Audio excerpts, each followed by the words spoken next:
Field Commander, Brigadir Taruna Shani Stefani Sumbung.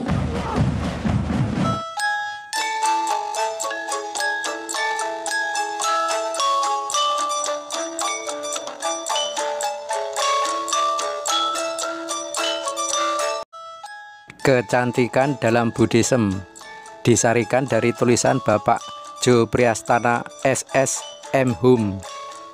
Sudah menjadi kodrat bahwa setiap orang suka akan kecantikan karena realitas dalam diri manusia dan juga masyarakat adalah senang akan kecantikan.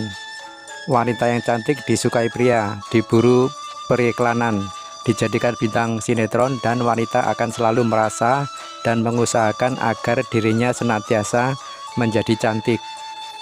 Tetapi apakah sesungguhnya kecantikan itu? Mengapa pria memburu wanita yang cantik dan kerap bertekuk lutut di kerling matanya? Mengapakah wanita mengusahakan kecantikan dirinya? Tidakkah mereka itu korban dari stereotip, citra, mitos, ideal, atau definisi kecantikan yang dikonsepsikan justru bukan oleh kaumnya sendiri? Industri kecantikan tumbuh subur dengan memanfaatkan kebutuhan orang untuk tampil cantik. Dalam situasi krisis ekonomi seperti sekarang pun, urusan untuk tampil cantik fisik yang ikut mendongkrak rasa percaya diri tetap saja tidak kunjung surut.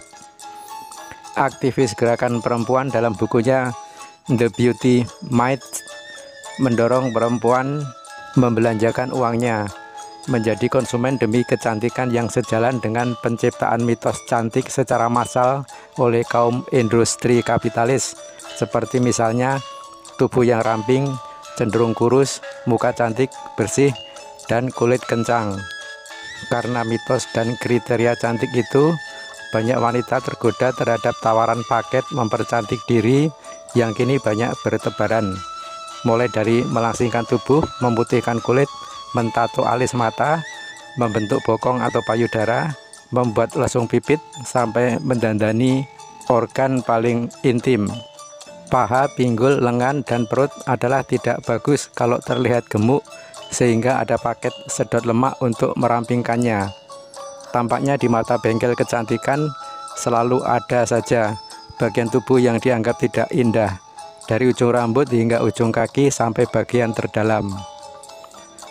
Banyak orang mengejar citra cantik seperti yang telah dikonstruksikan secara sosial agar tetap terlihat muda, kulit yang kenyal dan halus seperti bayi, khususnya para wanita separuh baya.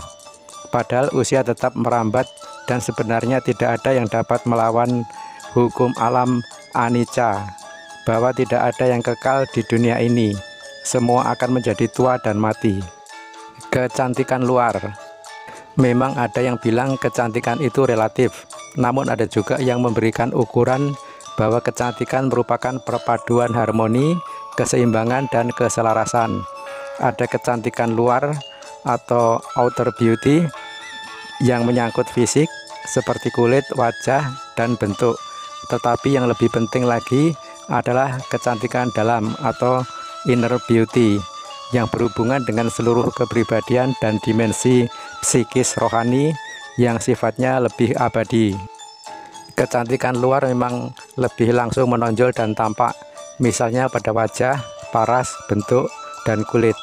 Karenanya kulit, terutama kulit wajah, banyak yang memperlakukannya bagaikan sebuah tanaman. Perlu dipelihara, disiram, diberi pupuk supaya subur, dengan cara memakai kosmetik atau pergi ke klinik bedah kosmetik. Banyak wanita mengusahakan kecantikan dirinya dengan tidak sewajarnya melalui berbagai cara, bahkan pergi ke paranormal, orang pintar, dukun, dan sebagainya untuk pemasangan susuk agar dirinya terlihat cantik dan suaminya tidak pernah meninggalkannya. Tetapi dari manakah asal-usul sebab musababnya seorang itu cantik? Cantik sejak lahirnya, cantik meski dibungkus oleh pakaian yang butut atau tidak terhias aksesoris perhiasan. Tidak hanya cantik, mungkin juga disertai kepintaran dan berada dalam keluarga yang kaya. Sedangkan sebaliknya, ada mereka yang miskin, tidak cantik, atau tidak cerdas, atau ada yang cantik, cerdas, tetapi miskin. Dan juga ada yang kaya, bodoh, tetapi cantik. Malika, seorang perempuan miskin, bersahaja dan tidak menarik, pernah bertanya kepada Tathagata, apa sebabnya ada wanita yang buruk rupa, miskin, tanpa wibawa dan pengaruh, ada pula wanita yang buruk rupa tetapi kaya raya, sangat berwibawa dan berpengaruh, ada wanita yang cantik tetapi miskin, tanpa wibawa dan pengaruh, lainnya lagi wanita yang cantik sekaligus kaya, berwibawa dan berpengaruh. Menurut Tathagata, perbuatan wanita dalam kehidupan di masa lalu itulah yang menentukan. Misalnya, cepat marah menghasilkan wajah yang buruk, dan sifatnya yang kikir mengakibatkan kemiskinan dalam kehidupan berikutnya. Terdapat dalam Anguttara Nikaya 4 Romawi, angka 20.2197. Dalam Nidikanda Sutta disebutkan, kecantikan merupakan pahala dari perbuatan baik dan kemurahan hati dalam kehidupan sebelumnya. Wajah yang cantik, suara yang merdu, kegantengan dan kebijaksanaan, kekuasaan, serta mempunyai banyak pengikut, semua ini dapat diperoleh sebagai pahala perbuatan baik. Memang kulit yang halus dan sehat adalah dambaan setiap wanita, bukan apa-apa. Kulit adalah bagian tubuh yang langsung terlihat, sehingga setiap kejanggalan pada kulit akan menarik perhatian. Dalam pergaulan, hal itu akan membuat seseorang merasa kurang percaya diri. Di samping kulit yang halus, sebagian wanita juga mendapatkan kulit yang cerah. Tetapi kulit setiap orang itu memang tidak sama, dan itu dapat disebabkan karena faktor internal seperti ras, keturunan, dan genetik, maupun faktor eksternal yang meliputi kebiasaan seseorang, misalnya merokok, terbakar sinar matahari dari ultraviolet, minum obat antibiotik, maupun akibat pemakaian kosmetik secara berlebihan. Memang kulit merupakan etalase kecantikan fisik. Bahkan Tathagata sendiri dalam rangka untuk menyadari kerelatifan kecantikan, ketidakkekalan tubuh yang bagaimanapun moleknya, dan agar tidak melekat terhadap kecantikan yang hanya bentuk luar itu, melukiskan kecantikan fisik itu tidak lebih hanya sebatas kulit. Ratapala, seorang murid Sang Tathagata, melukiskan wanita yang notabene penggoda sebagai berikut. Lihatlah tubuh itu, Kayali, membalut seperangkat rangka, penuh luka, berpenyakit, dan menuntut banyak pikiran. Baginya tiada yang pernah tetap, tiada abadi. Lihatlah wujud Kayali, walaupun dalam pakaian gemerlap, dengan cincin dan perhiasan, tulang belulang bersarungkan kulit, kuku diwarnai cat, wajah dipulas bedak, cukup memperdaya si dungu, namun tidak bagi pencari kekekalan. Majjhima Nikaya 82. Bila Guru Agung Tathagata mengingatkan bahwa kecantikan fisik itu hanyalah sebuah kulit dan tidaklah perlu tergantung atau melekat kepadanya, maka filsuf Yunani Plato mengungkapkan bahwa kecantikan tidak pernah menempel pada sesuatu yang berdaging. Karena itu sia-sialah semua upaya manusia untuk mempertahankan kecantikannya. Kecantikan platonik yang memuja keabadian ini mengingatkan bahwa kecantikan adalah sesuatu yang tidak dapat dilihat bentuknya dari wajah, kaki, tangan, tubuh, dan dari segala sesuatu yang berdaging. Kecantikan dalam.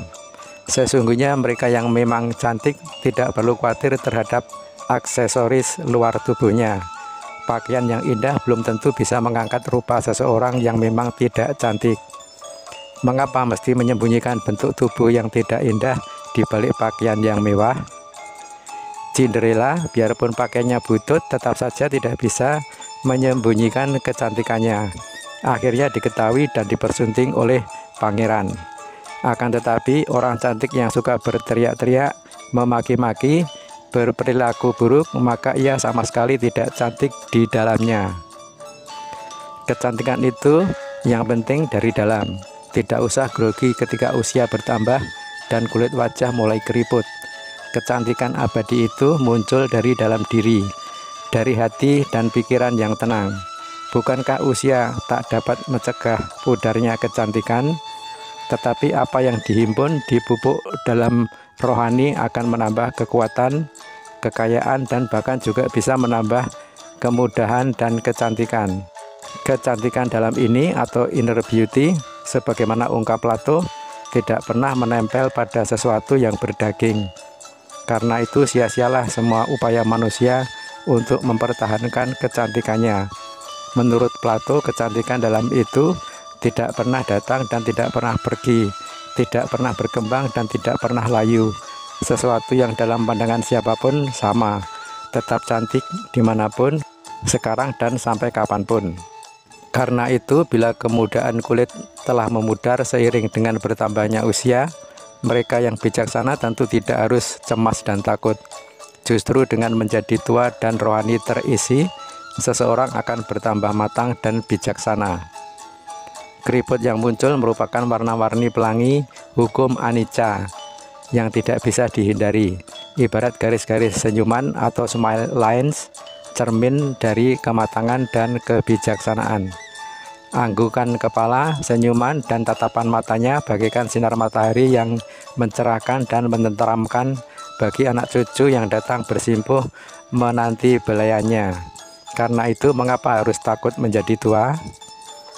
Guru Agung Tathagata mengatakan bahwa kecantikan adalah hasil dari perbuatan baik dan kemurahan hati. Sejalan dengan itu, maka resep untuk menjadi cantik di bawah ini kiranya sangat bermanfaat dan patut dilakukan. Untuk mendapatkan bibir yang menawan, ucapkanlah kata-kata kebaikan. Untuk mendapatkan mata yang indah, carilah kebaikan pada diri setiap orang. Untuk mendapatkan bentuk badan yang langsing, berbagilah makanan dengan mereka yang kelaparan. Untuk mendapatkan tubuh yang indah, berjalanlah dengan ilmu pengetahuan. Kecantikan perempuan tidak terletak pada pakaian yang dikenakan, bukan pada kehalusan wajah dan bentuk tubuhnya, tetapi pada matanya, cara ia memandang dunia, karena di matanya lah terletak gerbang menuju ke setiap hati manusia, di mana cinta dapat berkembang. Demikianlah paparan tentang kecantikan dalam Buddhism. Semoga bermanfaat. Kepada Anda yang sudah menonton video ini sampai selesai, saya mengucapkan banyak terima kasih. Sampai bertemu kembali di video yang lain di channel ini, di channel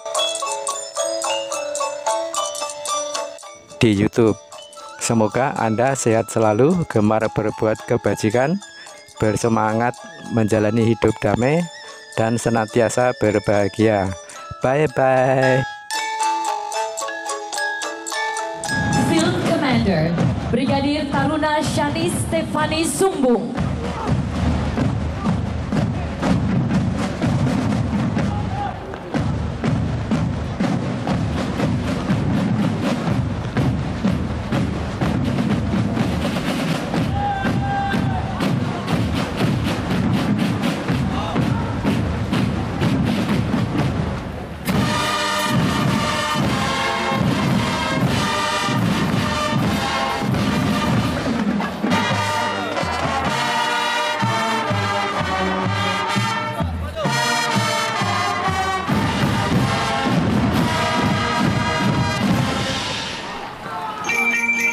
Tortor Sumatera Utara, tarian komunikasi antar masyarakat yang sangat populer.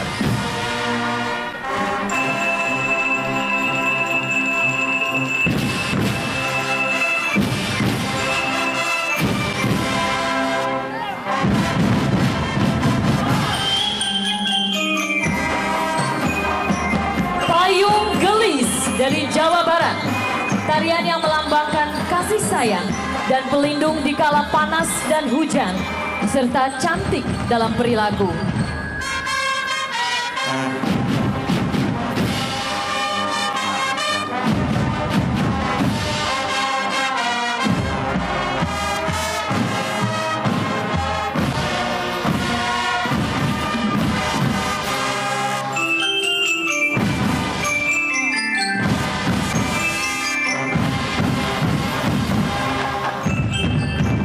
Gambang Tengah, tarian pembauran sarana integrasi budaya Jawa dan Tionghoa.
Akademi Kepolisian menyampaikan salam perpisahan.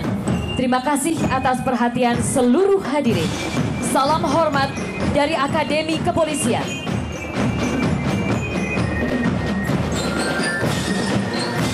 Demikianlah pergelaran tari dan musikal Pusparagam Kemerdekaan Nusantara dibawakan oleh 500 taruna dan taruni Akademi Kepolisian di bawah asuhan Gubernur Akademi Kepolisian, Inspektur Jenderal Polisi Puji Hartanto dengan penata tari Denny Malik. Sekali lagi, tepuk tangan meriah hadirin sekalian. Persembahan tadi mengakhiri keseluruhan rangkaian pergelaran kesenian pada sore hari ini. Satu Indonesia!